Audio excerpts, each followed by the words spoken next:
हे भगवान, न जाने कौन से जन्मों के कर्मों की सजा मिली होगी ईश्वर चंद्र जी को। इतने भले मानस तो मैंने अपनी जिंदगी में कभी देखे ही न थे। भगवान इनकी आत्मा को शांति दे। रो मत सरला, देखना यह पुण्यशाली आत्मा बहुत अच्छी जगह जन्म लेगी। और तूने जो इतनी सेवा में कोई कसर नहीं छोड़ी थी। 10 महीने तू इनका साया बनकर इनके साथ चली। यह दिन तो आना ही था। यह सभी पहले ही जान चुके थे। और इनके शरीर को भी तो कितना कष्ट था। भगवान ने मुक्ति दे दी इनको। सरला, तू चुप हो जा। ऐसी पुण्यशाली आत्मा धरती पर कम ही होती है। सरला की पड़ोसन सरला को ढांढस बांधते हुए कहे जा रही थी। उतने में सरला जी का बेटा राकेश भी अपने पिता के मृत शरीर को अग्नि देने वहां पहुंच गया। बेटे को देखकर सरला जी फूट फूट कर रो पड़ी और रोते हुए बोली, बेटा, तेरे पापा ने तुझे बहुत याद किया। अंतिम वक्त में तुझे देखने की चाह थी उनकी, मगर यह चाह पूरी ना हो पाई। जब से बीमार पड़े थे एक ही रट लगाए हुए थे कि मुझे राकेश से मिलना है। इसीलिए कभी कभी तुझे वीडियो कॉल लगा देते थे, मगर वीडियो कॉल से संतुष्ट नहीं हो पाते थे। कहते थे बस एक बार राकेश रूबहू मिलने आ जाए, फिर मैं शांति से मर पाऊंगा। बहुत राह देखी बेटा, तेरी अंतिम समय में भी बस तेरा ही नाम उनकी जुबान पर था। राकेश अपनी माँ को संभालते हुए बोला, माँ, होनी को कौन टाल सकता है। हम सभी यह बात जानते थे कि एक न एक दिन यह दिन जरूर आएगा। पापा की बीमारी ही ऐसी थी। आप संभालिए अपने आप को। सरला जी लगातार रोए जा रही थी। नाती, रिश्तेदार, पड़ोसी सब उन्हें संभालने में लगे थे। राकेश ने अपने पिता के मृत शरीर के पांव छुए और उन पर फूल माला चढ़ाकर एक जगह बैठ गया। दूसरी औरतें के समूह में राकेश को देखकर कानाफूसी हो रही थी। उनके बगल में रहने वाली शोभा दूसरी औरतों से बोली, अब आया है विदेश से, जब पिता परलोक सिधार चुके हैं।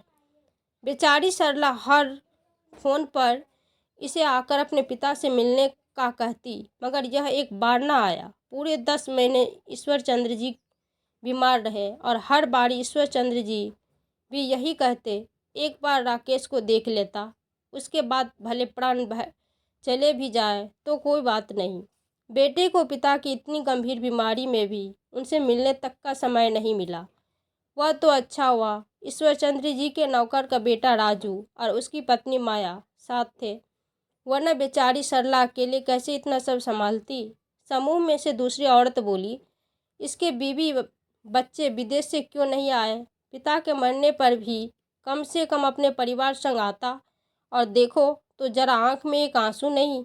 इसके ऐसे लग रहा है जैसे बस क्रियाक्रम का भार उतारने चला आया हो। शोभा फिर बोली, अरे बच्चे विदेश जाकर ऐसे ही हो जाते हैं, फिर इन्हें थोड़ी अपने माता पिता के प्रति लगाव होता है, बस अपनी बीवी के होकर रह जाते हैं। ऐसे समय में भी बीवी साथ नहीं आई। इसकी पत्नी तो बस विदेशी ही रहना चाहती थी। शादी के बाद भी कभी यहाँ सरला जी के साथ न रही। किस्मत वाली है इनकी बहू जो इतने अच्छे सास ससुर मिले कि खुशी खुशी बेटे के साथ विदेश भेज दिया। एक बार भी यहाँ रहने की जिद न की, मगर आज ससुर जी के मरने पर भी भारत नहीं आई। यह बात तो गले ही नहीं उतर रही। जब इस समय भी वह भारत नहीं आई तो बेचारे ईश्वर चंद्र जी को बीमारी में मिलने क्या खाक आते। यह लोग बेटा भी बस फॉर्मेलिटी पूरी करने आया है। उसको देखकर ऐसा लग रहा है।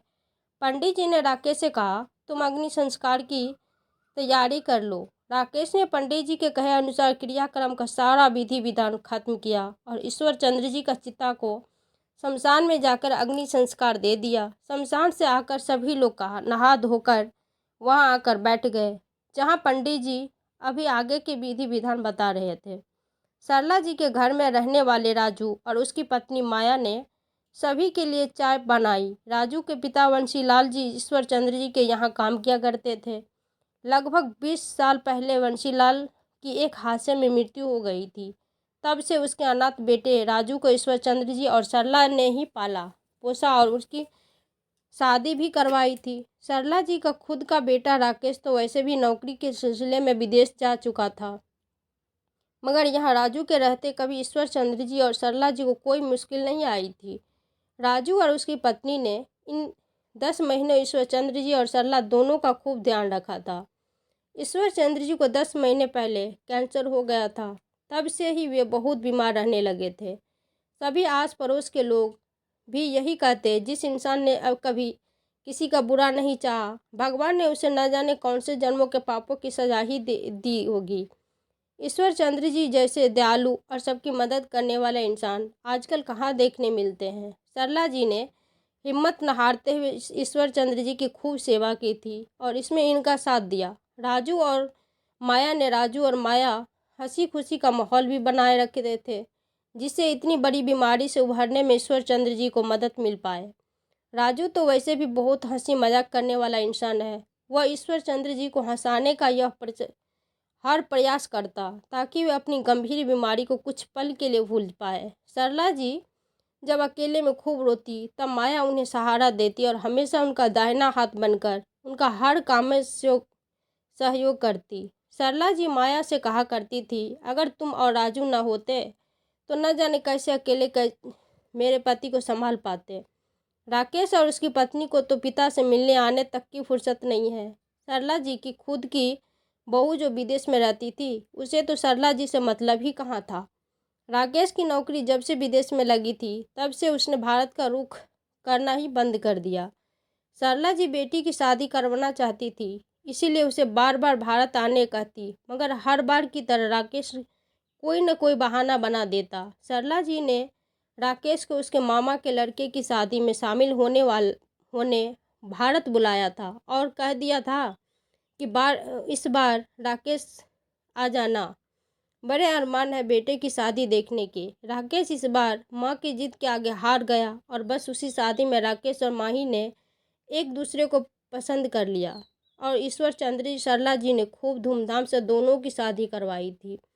माही एक पढ़ी लिखी आधुनिक विचारों वाली लड़की थी। वह पहले से ही एक ऐसे लड़के से शादी करना चाहती थी जो विदेश में अकेले रहता हो ताकि उसे यहाँ सास ससुर के साथ न रहना पड़े। वह बस अपने बारे में ही सोचती थी। शादी होने के बाद जब राकेश ने माही से कहा था कि एक बार विदेश जाने के बाद जल्दी भारत आने नहीं मिलेगा, इसलिए वह अभी 6 महीने यहाँ माँ पापा के साथ रुकेगा, तब माही ने घर में बहुत हंगामा शुरू कर दिया। वह बोली, राकेश मैंने तुमसे शादी विदेश में रहने के लिए की थी और यहाँ माँ पापा के साथ ही रहना था, तो शादी की इतनी जल्दी क्यों थी?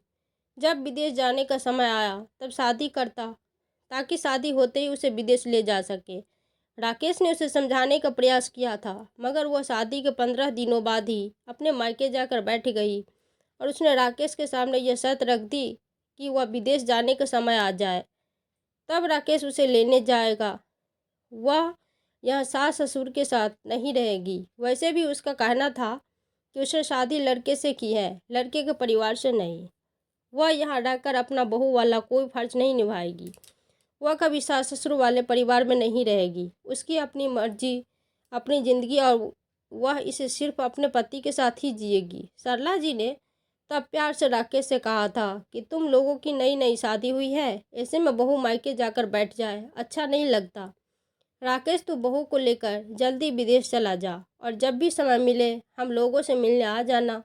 बहू भी अभी ना समझ है, धीरे धीरे शायद उसे भी अक्ल आ जाए और वह भी हमारे साथ रहने राजी हो जाए। राकेश ने भी माँ की बात मान ली और वह माही को लेकर जल्दी विदेश के लिए रवाना हो गया था। उसके 2 साल बाद माही और राकेश कुछ दिनों के लिए भारत आए थे। 3 दिन ससुराल में रहने के बाद माही वापस अपने मायके चली गई थी और वही उसने अपने माँ पापा के साथ 1 महीना बिता दिया। राकेश तब माही को वापस ससुराल लेकर आया तो उसने आते ही विदेश जाने के लिए कपड़ों की पैकिंग करना शुरू कर दिया था। सरला जी ने तब माही को रोकने की कोशिश की, तब माही ने एक टूक जवाब दे दिया था, मम्मी जी मैंने शादी आपके लड़के की काबिलियत देखकर की है, आप लोगों के साथ रहने के लिए नहीं। इसलिए बेहतर होगा कि आप मुझसे बहुओं वाली अपेक्षा न ही रखें। और जब सरला जी ने राकेश को